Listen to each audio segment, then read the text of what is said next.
تو 1,20,000 کی تعداد پہنچ گئی تھی. 1,20,000 کی تعداد کے اندر وہاں بیٹھے تھے. اتنے زیادہ لوگ جو وہاں پر حاضر ہو کر ان کی حدیث کو سن رہے تھے. حضرت ابو مسلم بصری رحمۃ اللہ علیہ جب بغداد کے اندر حدیث سنانے کے لیے گئے تھے تو اتنے لوگ ان کی احادیث کو سننے کے لیے آئے کہ جب حدیث کو سنا کر درس کو ختم کیا جب انہوں نے، اور اس وقت جو دواتوں کا شمار کیا تو 40,000 زیادہ دواتیں نکلی. آپ اندازہ لگائے کہ ایک دوات میں جو کئی آدمی لوگ قلم ڈبا کر لکھتے ہوں گے، ہر آدمی لکھنے والے کے لیے ایک ہی تھوڑی. یہ لکھنے والوں کی تعداد تھی اور جو نہیں لکھتے تھے ان کی تعداد الگ ہے. تو یہ ساری باتیں جو ہیں عشق و محبت کی ہیں، جذبات کی ہیں. جب یہ ساری باتیں مسلمانوں کے اندر پیدا ہوئی تو رسول اللہ صلی اللہ علیہ وسلم کے احادیث کی حفاظت فرمائی گئی.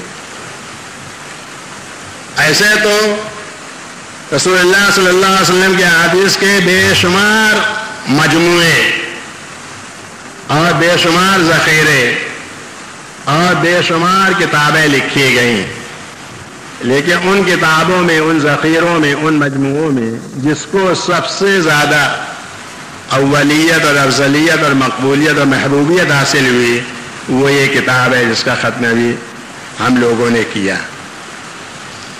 یہ امام بخاری رحمۃ اللہ علیہ کتاب ہے. اس کتاب کے لکھنے میں امام بخاری رحمۃ اللہ علیہ نے پورے 16 سال لگائے ہیں. 1-2 سال میں ایسے قلم برداشتہ نہیں لکھ دیتے، ہم لوگ لکھ دیتے ہیں کوئی بھی مضمون قلم برداشتہ. 16 سال لکھا ہے. ایک ایک حدیث کی تحقیق کی ہے. ایک ایک استاذ کے پاس گئے ہیں. 1000 اساتذہ سے انہوں نے رسول اللہ صلی اللہ علیہ وسلم کی احادیث سنی. 6 لاکھ احادیث جمع کیا اور 6 لاکھ احادیث کے اندر سے پھر یہ احادیث کا یہ ذخیرہ جو تمہارے سامنے ہے اس کو پیش کیا ہے. اس میں 7,275 حدیث ہیں. امام بخاری رحمۃ اللہ علیہ نے اپنی ذہانت اور ذکاوت پوری کے پوری اس کے اندر کوٹ کر بھر دیے. یہ کتاب جو ہے ذکاوت اور ذہانت کا ایک اعلیٰ شاہکار ہے کہ اس سے بڑھ کر ذہانت اور ذکاوت پیش نہیں کی جا سکتی ہے. عرب کے اندر ایک آدمی تھا جو اس کے بارے میں لوگ دعویٰ کرتے تھے کہ اس کے اندر 2 دل ہے، یعنی وہ بہت ذکی تھا، بہت ہوشیار تھا. اس کو 2 دل ہے. قرآن میں آیت نازل ہوئی کہ اللہ نے کسی کو 2 دل نہیں دیا ہے، ہر ایک کو ایک ہی دل ہوتا ہے، 2 دل نہیں ہوتا کسی کو. وہ جو 2 دل والا آدمی تھا وہ غزوہ احد کے اندر جب بھگدڑ مچی اور کفار جو بھاگنے لگے تو وہی بھاگ رہا تھا. اس کیفیت سے بھاگ رہا تھا کہ ایک جوتا ہاتھ میں تھا، ایک جوتا پاؤں میں تھا. وہ ہوشیار آدمی جو ہے یہاں گچکا کھا گیا. اب لوگوں نے کہا کہ ایک جوتا کیا ہوا؟ مجھے ایک جوتا ہاتھ میں تھا. وہ جو 2 دل والا تھا اس کی یہ کیفیت تھی.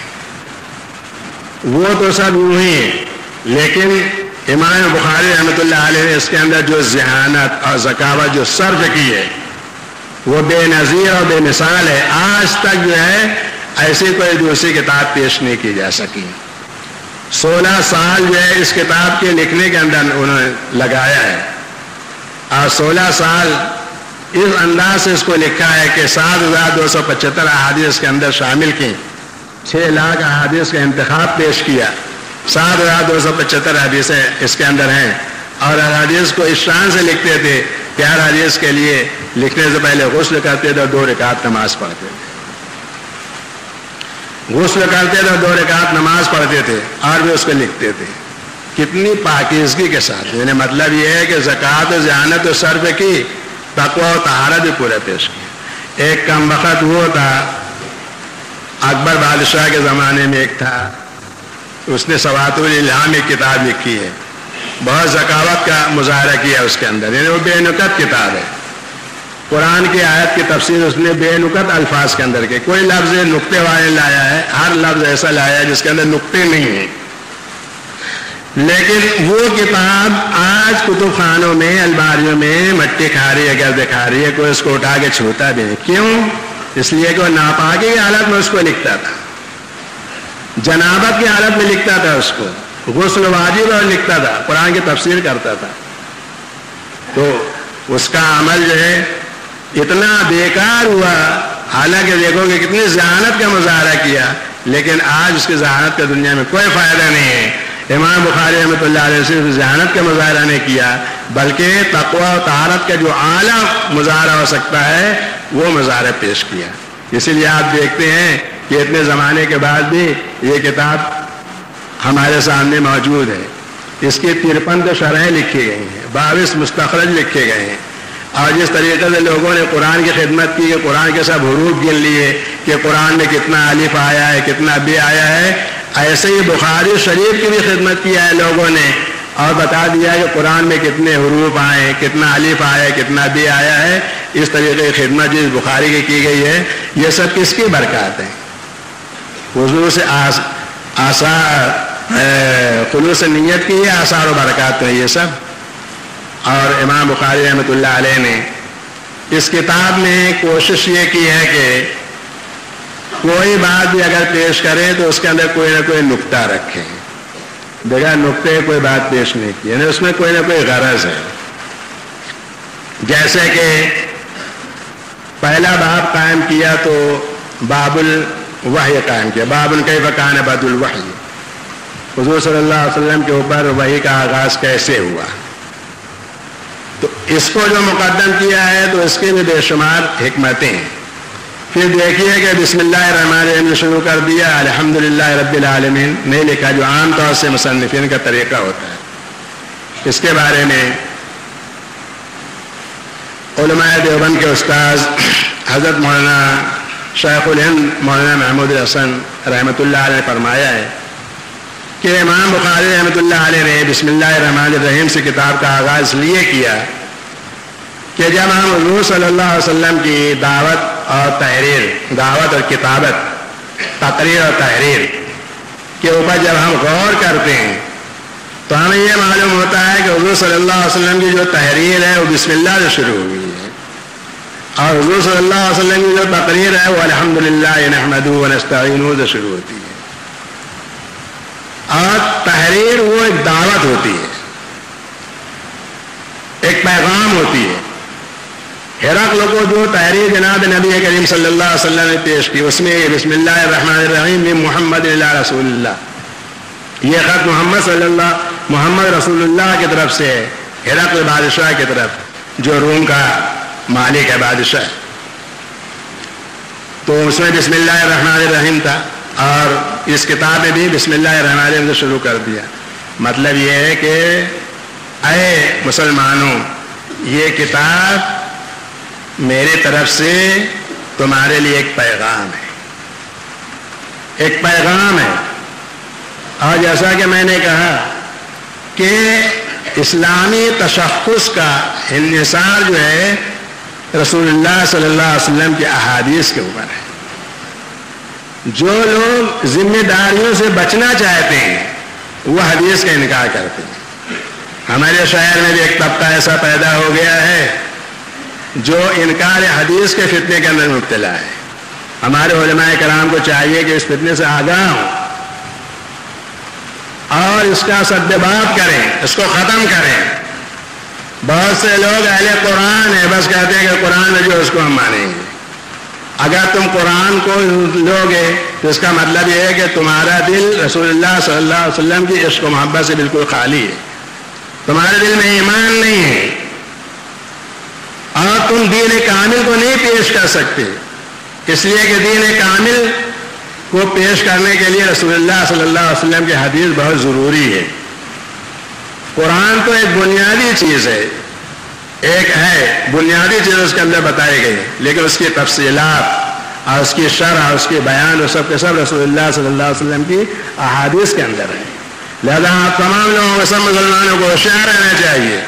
بعض بڑے علماء کرام جو ہیں وہ بھی اس میں مر گئے ہیں اور وہ بھی حدیث کا انکار کرتے ہیں۔ حدیث کا انکار کرنے سے کفر لازم آتا ہے۔ جیسے قرآن کو ماننا ضروری ہے، ایسے رسول اللہ صلی اللہ علیہ وسلم کی حدیث کو ماننا ضروری ہے۔ تو امام بخاری رحمۃ اللہ علیہ نے اس کتاب کو ہمارے اور آپ کے درمیان ایک پیغام بنایا ہے، اور یہ کہا کہ میں نے اس کتاب کو 16 سال میں پوری کیا، اور میں نے اس کتاب کو اپنے اور اللہ کے درمیان حجت بنایا ہے. کہا ہے کہ حجت بنایا ہے کہ کل ہم میں سے کوئی ایسا نہیں کہہ سکتا کہ اللہ صلی اللہ علیہ وسلم کے پاک ارشادات ہم تک نہیں پہنچے. ایسا کوئی نہیں کہہ سکتا. ہر آدمی جو ہے وہ اس کے لیے دلیل اور حجت کا دروازہ جو بند ہو چکا ہے. بس جو ہے اس کو جو امام بخاری رحمۃ اللہ علیہ نے ہمارے اور آپ کے درمیان جو ہے حجت بنایا ہے. اس کے امام بخاری رحمۃ اللہ علیہ نے کوشش یہ بھی کی ہے کہ شروع آخر کو ایک دوسرے سے مطابقت پیدا کریں، مطابق رکھیں. یعنی ایسا نہیں کہ شروع میں جیسا کوئی کتاب پڑھتے ہیں نا ہم لوگ، عام جو لوگوں کی لکھی ہوئی کتابیں ہوتی ہیں، شروع میں پڑھتے رہتے ہیں اور آگے پڑھتے پڑھتے کہیں اور پہنچ جاتے ہیں. کتاب ختم ہو جاتی کہیں اور پہنچ جاتے ہیں. شروع کرتے ہیں الف بے سے اور کہاں سے کہاں پہنچا دیتے ہیں. وہ عام طور سے مصنفین کا جو ہوتے ہیں ان کی کتابوں کا یہ نقص ہے.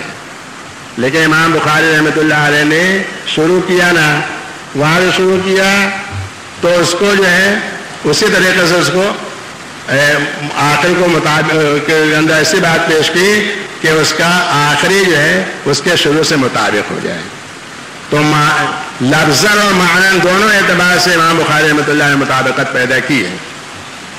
چنانچہ لفظاً تو اس طریقے سے مطابقت پیدا کی کہ آخری میں جو حدیث پیش کی وہ حدیث جو ہے چار واسطوں میں غریب ہے.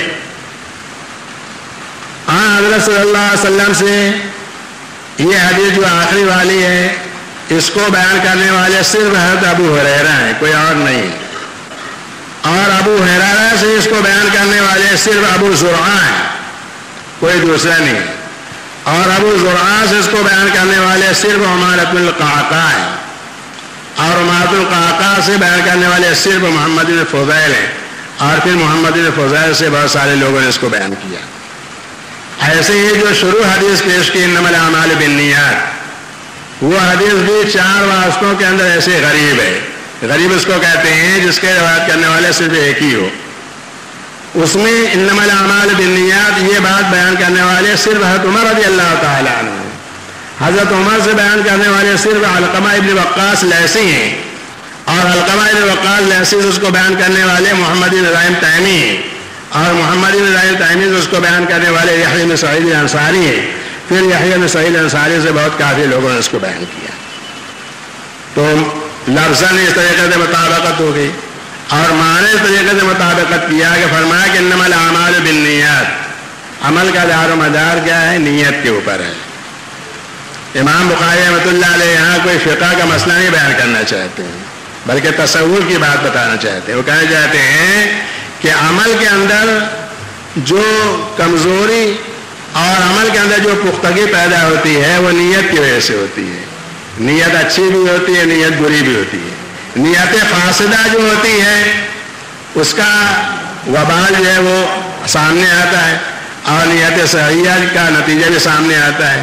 تو انما الاعمال بالنیات، عمل کا دار و مدار نیت کے اوپر ہے. جیسے نیت ہے اس کے اعتبار سے اس کا نتیجہ ظاہر ہوتا ہے اور اس کا نتیجہ ظاہر ہونے کی جگہ کیا ہے؟ آخرت ہے، جہاں وزن اعمال ہوگا، عمل کو تولا جائے گا. اللہ تبارک و تعالیٰ قیامت کے دن میزان عمل قائم کریں گے اور میزان عمل کے اندر پھر ہمارے تمام اعمال یہ تولے جائیں گے. تو وہاں جو وزن جو ہوگا وہ نیت کی وجہ سے ہوگا. تو امام بخاری رحمۃ اللہ علیہ اس طریقے سے اول و آخر کو مطابق کیا کہ شروع میں فرمایا کہ انما الاعمال بالنیات، اپنی نیتوں کو درست کر لو تاکہ اس کا وزن تم کو میزان اعمال کے اندر معلوم ہو کہ تمہارے عمل کا وزن کیسا ہے. ایک آدمی بہت بڑا عمل کرتا ہے، مسجد بناتا ہے، مدرسہ بناتا ہے، لیکن اللہ تعالیٰ کی نگاہ میں اس کا ثواب جو ہے ایک پرے کاں کے برابر بھی نہیں، ایک پر کے برابر بھی نہیں. اور ایک آدمی معمولی کام کرتا ہے اور اس کا ثواب اللہ تعالیٰ کی نگاہ میں وہ پہاڑ سے بھی زیادہ اور بڑا ہوتا ہے. تو اللہ تبارک و تعالیٰ کے یہاں جو عمل میزان عمل جو قائم ہوگی قیامت کے دن، جو ترازو قائم کیے جائیں گے اعمال کو تولنے کے لیے، اس اعمال کے اندر جو وزن ظاہر ہوگا وہ باطنی اعتبار سے ہوگا، ظاہری اعتبار سے نہیں ہوگا۔ ایک مرتبہ رسول اللہ صلی اللہ علیہ وسلم صحابہ کے درمیان بیٹھے تھے اور یہی بتا رہے تھے کہ عمل کا وزن ہوگا، تو اس میں حضور صلی اللہ علیہ وسلم نے فرمایا کہ خالی عمل نہیں تولے جائیں گے بلکہ تم لوگ بھی تولے جاؤ گے، یعنی عامل بھی تولے جائیں گے، خالی عمل نہیں تولا جائے گا بلکہ عامل یعنی عمل کرنے والا بھی تولا جائے گا۔ تو حضرت عبداللہ بن مسعود رضی اللہ تعالیٰ وہاں بیٹھے ہوئے تھے جن کی پنڈلیاں بہت باریک باریک تھیں، تو صحابہ ان کو دیکھ کر ہنسنے اور مسکرانے لگے، یعنی مطلب یہ ہے کہ یہ مسکرائے کہ اس کا تو کچھ عملی، اس کا تو کچھ وزن ہی نہیں آئے گا، اس کی پنڈلیاں جو ایک دم باریک باریک ہے، دبلا پتلا ہے۔ تو وہاں صلی اللہ علیہ وسلم نے کہا کہ نہیں، یہ تمہاری نگاہ کے اندر دبلے پتلے ہیں اور کمزور معلوم ہوتے ہیں، لیکن اللہ تعالیٰ کے یہاں ان کا وزن بہت زیادہ ہے۔ قیامت کے دن ایک شخص آئے گا کہ بہت موٹا تازہ ہوگا، ایک دم بالکل ہاتھی کے جیسا ہوگا، لیکن جب ترازو کو اس کا رکھا جائے گا تو اس کا کچھ وزن ہی نہیں ہوگا، ایک دم جو جھک جائے گا۔ اور ایک ایسا ہوگا کہ ایک شخص ایسا لایا جائے گا کہ اس کے بہت سارے گناہ ہوں گے اور اس کی ایک ہی نیکی ہوگی، کبھی کسی وقت اس نے کلمہ پڑھا ہوگا لا الہ الا اللہ محمد الرسول اللہ، تو وہ کلمے والی پرزی جو وہاں رکھی جائے گی تو وہ کلمہ جو ہے وہی جو بھاری ہو جائے گا، اس لیے کہ اللہ تعالیٰ کے نام سے کوئی چیز بھاری نہیں ہوتی ہے۔ تو امام بخاری رحمۃ اللہ علیہ نے نیت کے بیان سے کتاب کا آغاز کیا اور وزن اعمال کے اوپر کتاب کو ختم کر رہے ہیں، اس لیے کہ عمل کا وزن جو ہے سب سے آخری چیز ہوگی۔ اور اس میں یہ حدیث پیش کیے ہیں کہ دو کلمے جو ہیں وہ بہت اللہ کو محبوب ہیں اور زبان کے اوپر بہت ہی ہلکے ہیں اور میزان عمل کے اندر بہت بھاری ہیں، اور وہ کیا ہے؟ سبحان اللہ و بحمدی، سبحان اللہ العظیم۔ مطلب یہ ہے کہ یہ دونوں کلمے جو اللہ کو بہت محبوب ہیں، ایسا نہیں ہے کہ جب دونوں کلموں پڑھو گے تو جب ثواب ملے گا، ایک کلمہ ہی پڑھو گے تو ویسے ہی پورا ثواب ملے گا۔ حضرت جابر رضی اللہ تعالیٰ کی حدیث ہے کہ حضور صلی اللہ علیہ وسلم نے فرمایا کہ جو شخص دن بھر میں 100 مرتبہ سبحان اللہ و بحمدی پڑھے گا، سبحان اللہ و بحمدی پڑھے گا تو اس کے سارے گناہ معاف کر دیے جائیں گے، چاہے وہ سمندر کی جھاگ سے بھی زیادہ کیوں نہ ہو۔ اتنے گناہ تو کسی کو ہوتے ہی نہیں، لیکن سبحان اللہ و بحمدی پڑھنے سے سارے گناہ معاف ہو جاتے ہیں۔ اب آپ حضرات یہ معمول بنا لیجئے کہ کتنا آسان کلمہ ہے، 100 مرتبہ پڑھنا کتنا مشکل ہے۔ روزانہ جو صبح شام کسی وقت بھی سوتے وقت تسبیحات میں لے لو 100 مرتبہ سبحان اللہ و بحمدی اور پڑھ۔ کوئی بولتا ہے، یہ بچے کبھی کبھی بولتے ہیں کہ اتنا معمولی ثواب، اتنا معمولی عمل، اتنا ثواب۔ ابے وہاں کتنے ثواب کی ضرورت پڑے گی تو اللہ ہی کو معلوم ہے۔ ایک آدمی 1000 سال عبادت کر کے وہاں پہنچا، 1000 سال عبادت کر کے وہاں پہنچا اور اللہ نے کہا کہ میری رحمت سے اس کو جنت میں داخل کر دو۔ اب اس کی پیشانی کو بل پڑ گئے کہ 1000 سال عبادت کر کے آئے، 1000 سال کے بعد کوئی بدلے ہی نہیں، ابھی وہ کہتے ہیں رحمت میں داخل کر دو۔ اللہ تعالیٰ علیم بذات الصدور ہے، دلوں کی بات کو جاننے والا ہے۔ اللہ تعالیٰ نے کہا کہ ابھی لے آؤ میرے بندے کو ادھر، اور اس کو جہنم سے اتنی دور کے فاصلے سے اس کو سیر کراؤ جہاں صرف جہنم کی تھوڑی گرم ہوا آتی ہے، تھوڑی آتی ہوا، وہاں سے لے جاؤ۔ اب وہاں جب اس کو لے گا 2-4 قدم ہوا تو پانی پکارنے لگا، الاتش الاتش، پیاس پیاس، پانی لاؤ پانی لاؤ۔ تو فرشتوں نے کہا کہ یہاں پانی کہاں، یہاں تو عمل کی اور ثواب کی قیمت پر جو پانی ملتا ہے، تمہارے پاس ہے کیا؟ تو کہا کہ کیا قیمت ہے؟ 1 کٹورا پانی کا ثواب جو ہے 500 سال کی عبادت ہے۔ تو اس نے کہا کہ میرے پاس تو بہت زیادہ ہے، 1000 سال کی عبادت کر کے لائے ہو۔ اللہ نے کہا کہ اب اس کو لے آؤ، اس کا دماغ سیدھا ہو گیا۔ اللہ نے کہا کہ اچھا دنیا میں کتنے کٹورے پانی پیے اور کتنے انار کھائے اور کتنے روٹیاں کھائیں اور کتنا گوشت ہضم کر ڈالا، اور کتنا کیا کیا، اس کے بدلے میں کیا ہے تمہارے پاس عمل کچھ ہے؟ تو یہ جو معمولی اعمال کے اوپر اتنے غیر معمولی ثواب جو اللہ تبارک و تعالیٰ عطا فرماتا ہے، شاید کہ وہاں جو نعیم کے بارے میں سوال ہوگا تو اس کا بدلہ ہو جائے گا، ورنہ وہ تو اللہ تعالیٰ کی رحمت سے ہی وہاں داخل ہوں گے، بغیر اللہ تعالیٰ کی رحمت سے چارے کار نہیں ہے۔ قرآن میں سورہ انعام ہے ایک 10ویں نمبر کی سورہ، 10ویں نمبر کے سورے میں اللہ تبارک و تعالیٰ اہل جنت کے بارے فرماتا ہے کہ دعواہم فیہا سبحانک اللہم وتحیتہم فیہا سلام وآخر دعواہم ان الحمد للہ رب العالمین، کہ اہل جنت کی پکار یا ان کی دعا جنت کے اندر کیا ہوگی؟ سبحانک اللہم۔ دنیا میں ہم کو دعا مانگنا، اللہ یہ دے دے وہ دے دے، ایسا کر دے ویسا کر دے، ہے نا، دنیا میں یہ سب مانگتے رہے ہم، لیکن جنت میں یہ نہیں کہ اللہ پانی دے اور اللہ جو ہے وہ ہرن کا گوشت کھلا یا جو ہریل کا گوشت کھلا، یہ سب بولنے کی ضرورت نہیں پڑے گی وہاں تو رہے سبحانک اللہم، بس سوچے فوراً آ جائے گی۔ جہاں ہرن کو بھاگنے میں دیکھا سبحانک اللہم کا، اور ہرن کٹکٹا کے بنبنا کے سامنے آ جائے گی، لیجیے کھائیے۔ ہریل جو اڑ کے جا رہا تھا، کتنا اچھا پرندہ ہے، بولا سبحانک اللہم، بس آ گیا فوراً، وہ وہاں پہ فوراً آتا ہے۔ اب جب وہ سبحانک اللہم کہے گا تو اللہ تبارک و تعالیٰ کی طرف سے آئے گا کہ وتحیتہم فیہا سلام، اللہ کہے گا سلام علیکم، سلامتی ہو تم پر، تمہارے لیے کوئی مصیبت نہیں ہے، تمہارے لیے کوئی تکلیف نہیں ہے، کوئی مشقت نہیں ہے، سبحان اللہ تم بول دیے نا، سبحانک اللہم بول، ہم نے ساری تعب کو، ساری پریشانیوں کو، ساری مشکلات کو دور کر دیا۔ پھر جب اللہ تعالیٰ کی طرف سے سلامتی آئے گی، اب مضمون بہت طویل ہو جائے گا اس لیے میں مختصر کر رہا ہوں۔ جب اللہ تعالیٰ کی طرف سے سلامتی آئے گی تو بندہ کہے گا الحمدللہ رب العالمین، ہر قسم کی سب تعریف اللہ کے لیے جو سارے جہانوں کا پالن ہار ہے۔ تو یہی آخری میں امام بخاری رحمۃ اللہ علیہ پیش کرتے ہیں۔ شیخ اکبر نے، محی الدین شیخ اکبر رحمۃ اللہ علیہ نے ایک عجیب بات کہی ہے کہ دیکھو، جب بھی کوئی کام پورا ہوتا ہے تو ہمیں سکھایا گیا ہے ہم الحمدللہ کہیں۔ جیسے کھانا کھانے سے فارغ ہوتے ہیں تو کیا کہتے ہیں؟ الحمدللہ الذی اطعمنا وسقانا وجعلنا من المسلمین۔ نہیں یاد ہو تو یاد کر لو، یہی بات ہے نا، الحمدللہ الذی اطعمنا وسقانا وجعلنا من المسلمین۔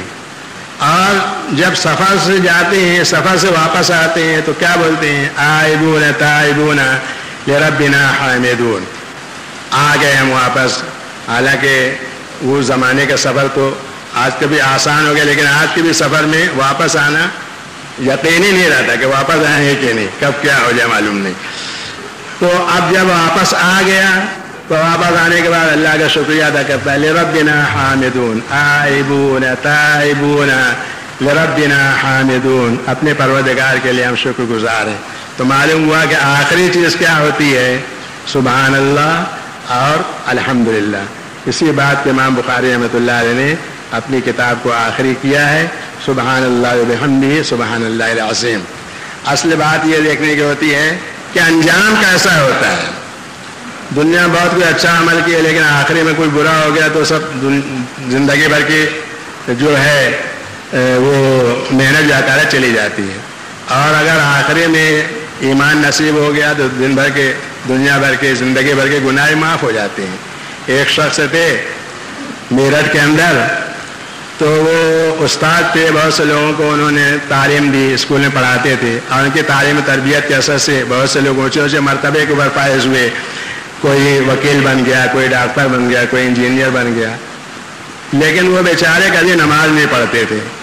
ایک مرتبہ ان کے شاگردوں نے کہا کہ استاد ہیں، ان کی تعلیم و تربیت کے اثر سے ہم اتنے مرتبے کے اوپر پہنچے، اور یہ بیچارے نماز نہیں پڑھتے، آج ان کو نماز پڑھانا چاہیے۔ چنانچہ شام کے وقت ان کے گھر گئے اور کہا کہ استاد چلیے تھوڑا سیر و تفریح کر کے آئیں گے۔ استاد چلے گئے، اور مغرب کی نماز کے وقت ان کو واپس لائے اور جامع مسجد کے دروازے پہ کھڑا کر دیا کہ چلیے حضرت اندر۔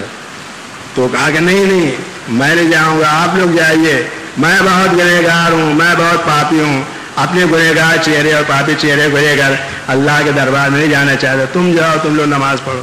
تو ان لڑکوں نے کہا کہ نہیں حضرت, استاد آئے تو آپ کو نماز پڑھنی ہے. چنانچہ لڑکوں نے ان کے بغل کے اندر ہاتھ ڈالا اور ان کو اٹھا کے وضو خانے کو لا کے کھڑا کر بیٹھا دیا.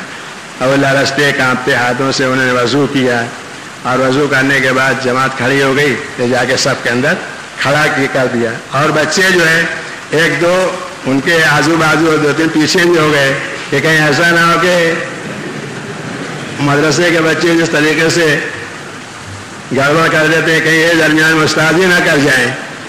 لہٰذا ان کو نگرانی کے لیے پیچھے 2-3 کھڑے ہو گئے. اب امام صاحب نے قرات کی, الحمد پڑھی, کوئی سورے پڑھی, رکوع کیا, استاد نے بھی رکوع کیا, رکوع سے اٹھے, وہ بھی اٹھے. انہوں نے امام صاحب نے سجدہ کیا, استاد نے بھی سجدہ کیا. اب امام نے سجدے سے سر اٹھایا, لیکن استاد کا سر سجدے میں پڑا ہوا ہے, اٹھا ہی نہیں ان کا سر سجدے سے. اب امام صاحب نے دوسرا سجدہ کیا اور ان کا پہلے سجدہ ہو رہا ہے. پھر کھڑے ہو گئے, دوسری رکعت پوری کی, تیسری رکعت پوری کر لی. تینوں رکعت پوری کرنے کے بعد شاگردوں نے کہا کہ ارے استاد اب تو اٹھ جاؤ. لیکن استاد یہاں کہاں تھے اس دنیا میں, تو اس دنیا دوسری دنیا میں چلے گئے تھے.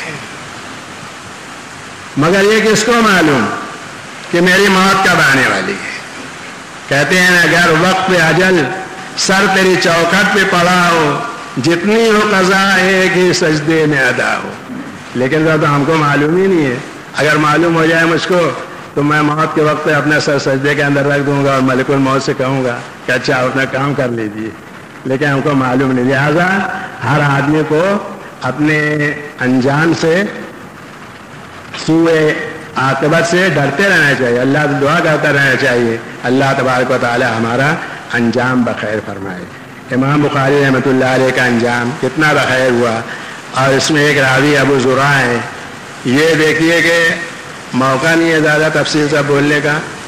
امام ابو زرع رازی یہ وہ راوی ہیں کہ یہ رواج کے کرتے ہیں کہ من کان آخر کلامی لا الہ الا اللہ دخل الجنہ. ایک مرتبہ وہ حدیث سنا رہے تھے, یہی حدیث کہا کہ من کان آخر کلامی لا الہ الا اللہ, اور انتقال کر گئے. دخل الجنہ بول نہیں پائے تو دخل الجنہ ہم تم نے کہہ دیا کہ گیا جنت میں. یہ تو جس کا آخری کلام لا الہ الا اللہ ہو وہ جنت میں جائے گا. تو بس اب ہم لوگ بھی دعا کریں کہ اللہ تبارک و تعالی ہمارا خاتمہ بھی ایمان پر فرمائے. یہ بچوں نے تعلیم مکمل کی ہے, ان کے لیے بھی دعا کیجیے کہ اللہ تبارک و تعالی ان کے ساتھ ہمیشہ خیر کا معاملہ فرمائے, اور زندگی کے ہر مرحلے میں اللہ تبارک و تعالی کو کامیابی و کامرانی سے ہمکنار فرمائے. ان بچوں نے ایک پرچہ نکالا ہے بیداری, جو دیوار کے اندر لگا ہوا. کبھی آپ کو مدرسے میں جانا ہوگا تو آپ دیکھ لیجیے. تو اس میں انہوں نے لکھ دیا حاذا فراق و بینی و بینی کا. تو میں نے کہا کہ تو صحیح نہیں لکھا تم نے, حاذا وصال و بینی و بینی کا لکھنا تھا. یہ تو ہمیشہ کے لیے اتصال قائم ہو گیا, افتراق نہیں ہوا. ہمیشہ کے لیے اللہ تعالیٰ نے آپ حضرات کو ہم سے باندھ دیا. اب آپ حضرات ہم سے وابستہ ہو گئے اور ہم آپ سے وابستہ ہو گئے. ہمیشہ ایک دوسرے کی خیر خیریت حاصل کرنے کی کوشش اور فکر کرو, اور ہمیشہ اپنے مرکز سے جڑے رہو. وابستہ رہے شجر سے, امیدیں باہر رکھ.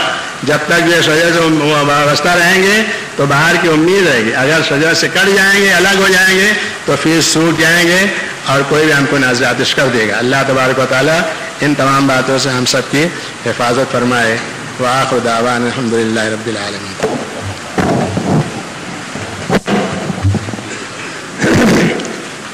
کچھ انعامات اور کچھ اعلانات ہیں.